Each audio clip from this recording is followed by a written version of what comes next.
I'm Josh, and this is South of Reason. Hope y'all are having a good day today. This channel is basically about one question: how do people decide what's true? Because a lot of the time, people don't believe things because they're carefully examined. They believe them because they grew up around them, because they heard them repeated enough times, because somebody said it confidently, or just because the idea feels right. And I get that. I mean, I'm not starting this channel because I think my opinion magically matters more than anybody else's. I'm an engineer from South Alabama. I used to use this channel for video game streaming. We stream some D&D every now and then. Now it's gotten to the point where like misinformation and just really goofy stuff is showing up in my feed, and I feel like the only way to fight that level of misinformation coming in is to put more actual grounded information out there. So that's why I'm more or less doing this. I grew up hunting, fishing,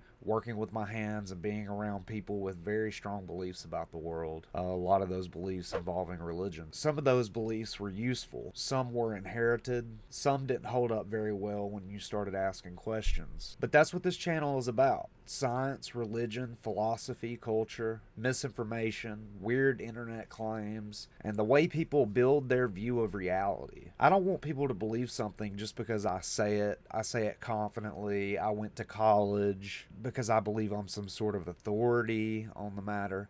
I want everybody to start slowing down, look at the reasoning, and ask, does this belief or piece of information actually hold up? We've got to quit flying by the seat of our pants and allowing people that have no business teaching or giving their opinions dressed up as facts out en masse, and people believing them because they believe they hold some sort of position because of social media. Anybody can get a video camera or a phone and start recording things. So that's a few of the things we're going to examine on this channel moving forward. I'll still do the Tekken streaming and the occasional D&D stream, but I really want to start making videos to try to help combat some of the misinformation and help people examine their beliefs in a more healthy way. Religion is probably one of the clearest examples of how people inherit beliefs before they ever really examine them. Most people don't sit down as adults, compare every major religion, study church history, read philosophy, investigate textual criticism, and then calmly choose the worldview that makes the most sense to them. Usually people believe what they were raised around. If you grew up in Alabama, there's a good chance Christianity feels normal to you. If you grew up somewhere else, another religion may feel just as obvious. That doesn't automatically make any belief false, but it should make us a little more humble about why we believe what we believe. And with Christianity specifically, there are things a lot of people are not really encouraged to look at closely. Little small things that get pushed to the side. There are apparent inconsistencies and a lot of the scripture that's supposed to be infallible. There are passages about slavery, like in Exodus 21 and Leviticus 25, that are extremely difficult to square with modern moral claims. There are these weird war passages, like Numbers 31 or Deuteronomy 21, where treatment of women and captives is to say the least, deeply uncomfortable. And I'm not saying all of this to dunk on Christians or to act like people are stupid. I grew up around this world, the world that we're talking about right now, where people read the Bible and they take it as a divinely inspired book. This book has no fallacy. This is the Word of God. I know a lot of people who grew up believing these things very sincerely. But sincerity is not the same as truth. And if a belief system matters, then the hard questions should matter too. So for me, the issue is not just, is Christianity true or false? The bigger question is, are people willing to examine the belief honestly, including the parts that don't fit neatly on a church sign? So for this part, I want to be clear about why I'm bringing these verses up, right? I'm not saying every Christian is a bad person. I'm not saying religious people are stupid. I'm not going to pretend like I can settle all of Christian theology in just a few minutes of talking on a camera. But a lot of people inherit this clean, polished version of Christianity that they're told is infallible, As a Southern Baptist, I was told that you can't have morals unless you're a Christian. that atheists are immoral by definition, because the word of God and, Jesus died to be able to give us that moral stability within scripture. And this is the infallible word of God, which shocked me when I found verses like Exodus 21. So you've got, now these are judgments which thou shalt set before them. If thou buy a Hebrew servant 6 years, he shall serve, and in the 7th he shall go free for nothing. Y'all really need to read this Exodus 21, like all the way. I'm not going to sit here and read it all. This has been beat to death by atheists, I'm sure, and a lot of Christians, or at least the ones that have studied theology. They found ways to rationalize this. Well, this is the Old Testament, or before Jesus, so this is different somehow. But there's also things in Exodus that they teach in church, at least in Southern Baptist church, that I'm familiar with. So what bothers me about these verses is there's not a clear moral statement that this is wrong. If this was a moral compass, I would want something in here to say, do not own people. Pretty simple. Seems like it would be a simple thing, but no, they go through instruction on how to own people, for how long, definitionarily how to take care of your slave, and whatnot. If this is supposed to be divine moral instruction, then why are we regulating human ownership instead of just full stop saying do not do it? Okay, and now we're at Deuteronomy 21, where the text talks about taking a captive woman after war. She is brought into the house, given time to mourn, and then the man may take her as a wife. And if he no longer wants her, he is told not to sell her because he has humiliated her. Again, the problem is not that ancient war was brutal. Of course it was. The problem is that this is being presented inside a text that many people call the perfect moral revelation of an all-good God. That creates a serious issue. And this is the point I'm trying to make. A lot of people are taught to defend the Bible before they are actually taught to actually read it honestly. Then you have a different kind of belief problem, and this one is a lot funnier to talk about. Terrence Howard is a good example of when somebody uses scientific language in a way that sounds profound and deep, but doesn't actually hold together. He'll talk about elements, the periodic table, sounds, frequencies, wave conjugations, geometry, the periodic table, all these patterns and connections.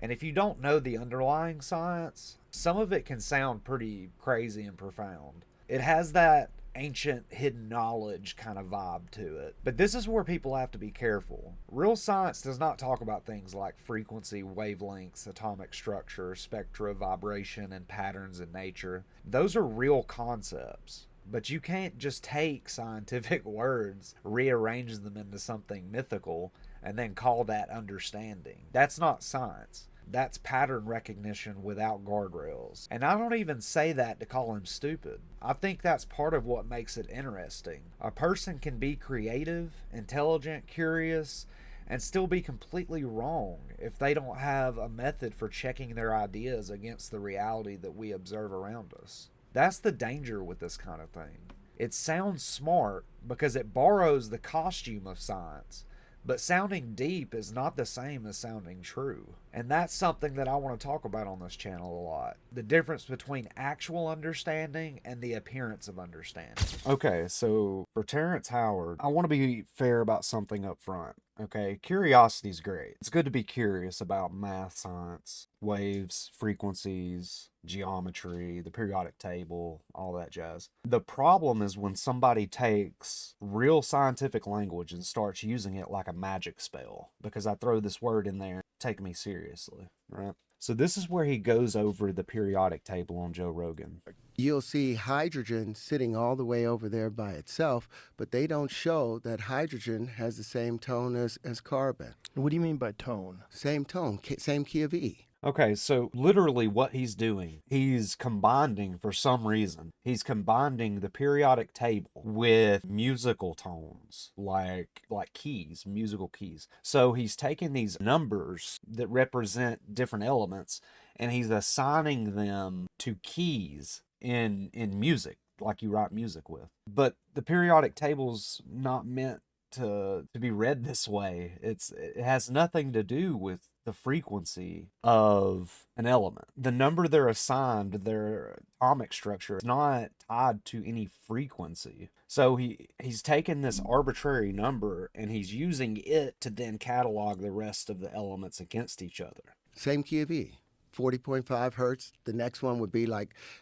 81 hertz. You go to silicon, it will double up and would be 162 hertz. You'll go to cobalt, and it'll be 324 hertz. It's, in that base, if you were to take the angles of incidence or the tones that they create. The angles of incidence. What does that even mean? The angle between an incoming wave, such as light or sound, and a line perpendicular to the surface it strikes, known as the normal. So this is something we observe in like optics. So I don't understand why he's using the angle of incidence in regards to how the elemental structure of something on a periodic table, how that feeds into what he's talking about beryllium. Like you can turn color back into sound based upon, it's the same wavelength, it's just twice as long or much longer. So all you have to do is keep dividing light by 2. Keep that up, Jamie.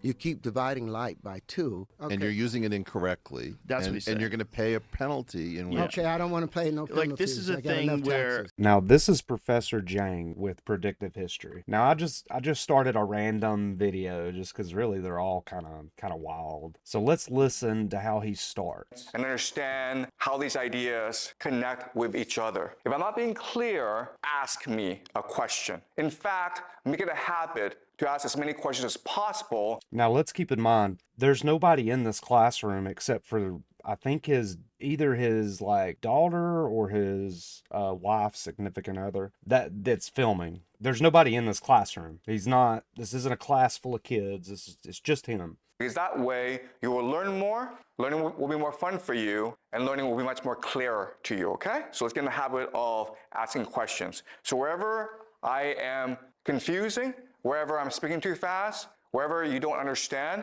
interrupt me, okay? Let's get in the Interrupt habit. him. All right, so People that aren't there. I first want to talk about Immanuel Okay.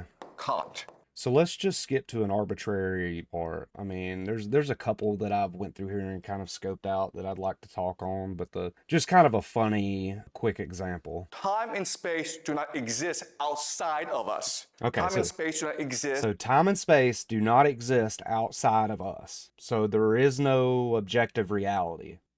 in reality. But for us to understand reality, we need to add in time and space. Okay, that's the example. All right? So, how the world works is we perceive the world, Tell we us how the perceive the world phenomena, works. and turn it into the phenomena for us to process. In other words, and this is really important, This is important. reality is what we imagine it to be. Imagination. There is no objective reality. Reality is what we imagine it to be. So reality doesn't exist. It's what we imagine it to be. Now, there are people who watch this, including me when I first found him, that saw this blackboard behind him, saw this classroom setting, and was like, okay, this dude's not doing it in his basement. He's obviously at some kind of school or somewhere that, education is being had. And that lends credence to what he's saying. But if you listen to anything he says, just about, it's so out there. So out there. So religion, Terrence Howard, and Professor Jiang might seem like completely different examples, but to me they all point to the same problem. People often confuse what feels convincing with what actually holds up. Sometimes a belief feels true because it's familiar. You grew up around it. Everybody around you believes it. Your parents taught you this belief. And it becomes part of your background noise in your life. Like your life and this belief are synonymous to a certain level. You know this belief like you know that you have to eat breakfast. You see what I'm saying? Especially in South Alabama, like Southern Baptist Christians are brought up, that's just what you do on Sunday. If you ain't doing that, then usually somebody's wondering what you are doing, because you should be in that church. You heard me? If you're scared, go to church. Sometimes something feels true because it sounds deep. It uses scientific words, patterns, frequencies, geometry, or whatever else Terrence Howard wants to throw up in the air. And it gives people that feeling that there might be some hidden knowledge just under the surface where our archaeologists aren't looking, or on the outskirts of physics where, Nikola Tesla invented limitless energy and it's been stifled because people want to make money, as if there's no scientist since Tesla that could have discovered free energy. Make that make sense. And sometimes something feels true because it is performed with authority.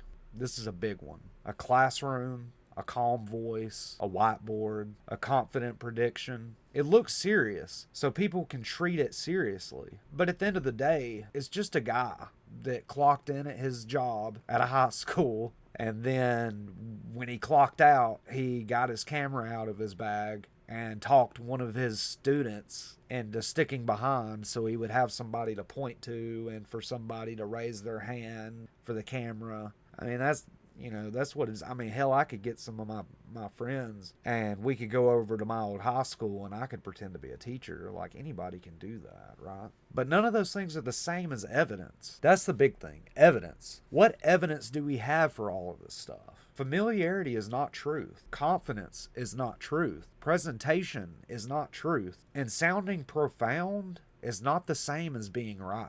That's really what South of Reason is going to be about moving forward. Slowing down, looking at claims very carefully, and asking better questions before we let tradition, emotion, confidence, presentation, any of these things, before we let them do the thinking for us, we're going to do the thinking first. I'm not asking anyone to believe something just because I say it. I'm asking people to examine how they decide what's true in the first place. And if that sounds interesting to you, then this is the kind of stuff we're going to be talking about here. And we're going to go over some pretty deep topics. Some funny stuff, or at least I think it's funny. But we're going to talk about a lot of interesting things and why people believe them, and just honestly a lot of the philosophy and psychiatry claims that people make all over. And we're gonna look at the psychology of why people choose to believe a lot of these things. What kind of evidence is backing these claims?